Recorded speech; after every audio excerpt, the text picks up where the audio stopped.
carry over from Houston? Is that just the way things have to go? Well, I don't go that far back in terms of thinking, but, there was the case today. 17-point lead at half, and to come away without a win is disappointing. Just a pretty inconsistent game for us. I felt like we did some good things and made some good plays. Executed at a high level in the first half, and in the second half we got ourselves behind schedule. So it's tough to overcome when you're playing a good defense and you're backed up on your first down plays or you have a penalty.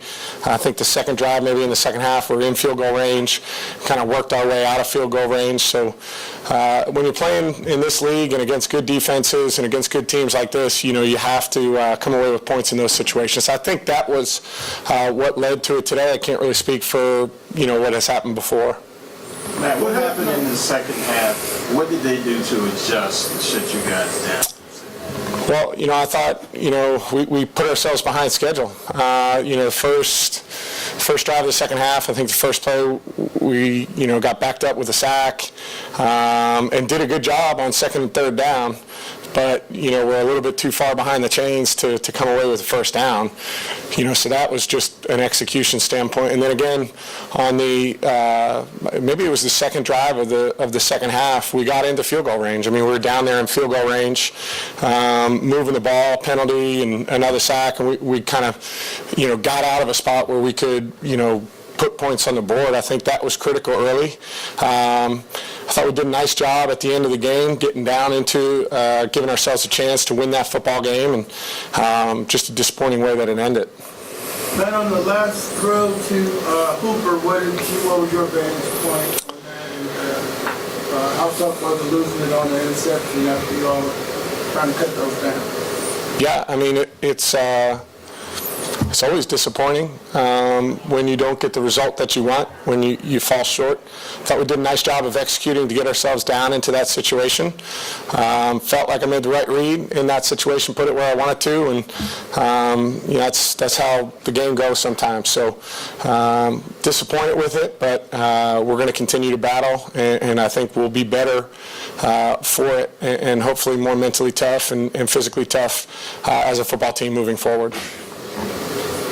So what do you have to do in order to overcome the second half? As a team, what do you think needs to be done in order for that second half drop-off? I think we need to score points offensively. I think it's as simple as that. It's about execution, staying in front of the chains like we did in the first half today. And when we have our opportunities in field goal range or in the red zone, we've got to come away with touchdowns. It's really, that's what it boils down to. This game, this league is about execution, and it's about being consistent throughout the game, and we need to do a better job of that. You're in field goal range at 5. Dan said there's no question that you're playing for I'm sure your mindset too on the last throw. For sure. Yeah, it was, again, I thought it was the right decision. And, aggressive or whatever, I understood we're in field goal range to tie the game. I also understood that we had plenty of time on the clock. And it was a throw that I felt good about. Let it rip, and again, just a good play by them, and sometimes that's how it goes. Is there any worry or concern that come second half, if we get behind after you establish a lead, it gets into the player's subconscious mind, oh, here we go again, can we overcome this? Because a lot of the game, too, is mental. Quite a bit of it in terms of physical part.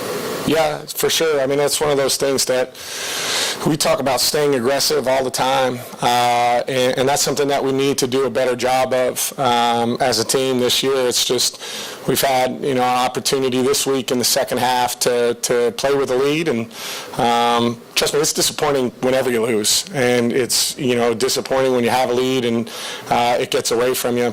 But again, it comes down to a few plays here or there where we had opportunities to come away with points or to make a play here or there to extend a drive. Sometimes it comes on first down, sometimes it comes on second downs. You have to just execute at a really consistent high level, and we haven't done that. We didn't do that today. Given that they took almost 9 minutes off the clock on their first drive, and then you go 3 and out and then score again, were you thinking, we haven't had the ball in 9 minutes? It's one of those, that's sometimes games shake out like that. We had very few possessions, maybe 4, I think, in the second half, and I thought we had 2 really good scoring chances on 4 of them. I think that's, when you have those opportunities on drives, 2 out of 4 to score points is pretty good. So that's just how the game shook out today. A few possessions, they kind of stayed on the field. Miami's offense did, but you can't worry about it. I mean, I've played for long enough at this point to know that games shake out differently all the time. When you get your opportunity to be out on the field, regardless of whether it's been an hour or whatever, you got to go out there and make plays.